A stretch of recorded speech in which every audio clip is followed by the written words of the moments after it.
I moved into a cheap apartment because I needed something quiet, nothing fancy, nothing modern, just a place to stay alone for a while. The building was old, but well maintained, almost too well maintained for its age. When I signed the lease, the landlord didn't explain much.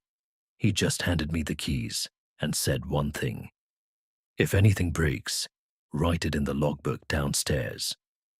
I thought he meant a normal maintenance request system, so I didn't think much of it. At the entrance of the building, there was a small wooden table. On it, a single notebook. No labels, no instructions, just pages filled with handwriting. The first few pages were normal: leaking pipes, broken lights, door issues, standard maintenance stuff. A few days passed. Everything felt fine. Then my bathroom light started flickering at night.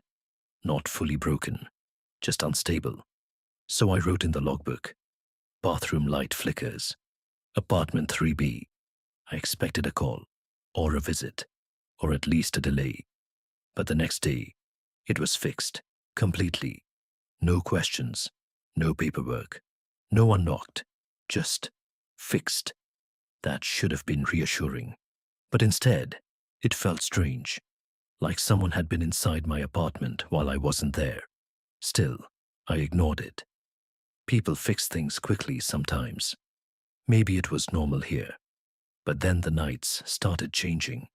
At first, it was subtle, a faint tapping sound inside the walls, almost like someone knocking softly from the inside.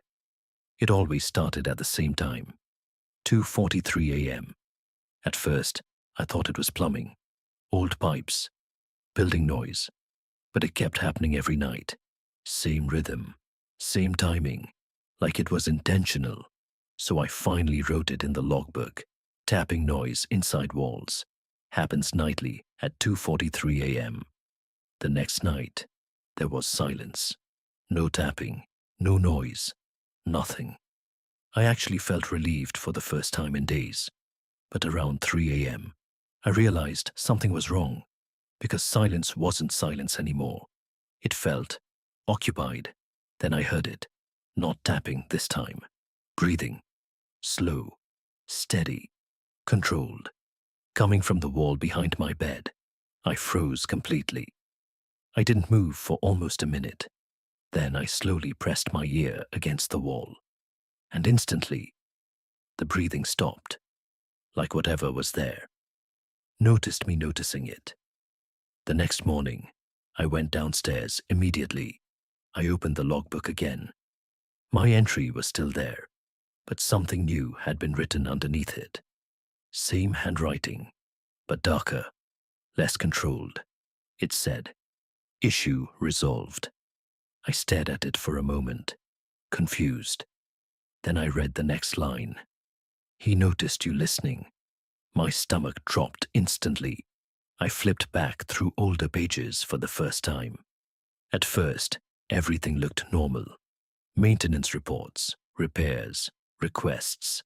But deeper in the notebook, the tone changed. Some entries weren't about repairs anymore. Stop listening to the walls.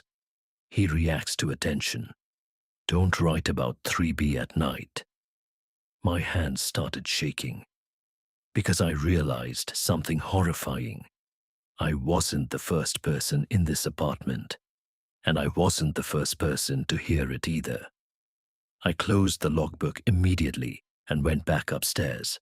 I locked my door, checked every corner. Everything looked normal again.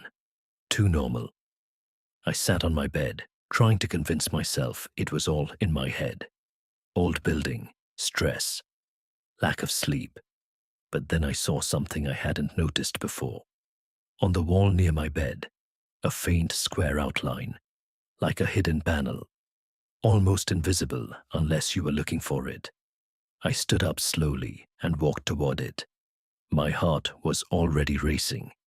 I pressed my hand against the outline. It moved slightly. Not open, not fully, just enough to confirm it was real. Behind it was darkness. Not empty space, not insulation. Something deeper. And in that moment, I heard a shift inside the wall, like something adjusting its position. I stepped back immediately, and then a voice came from inside the wall. Quiet, close, controlled. Stop writing about me.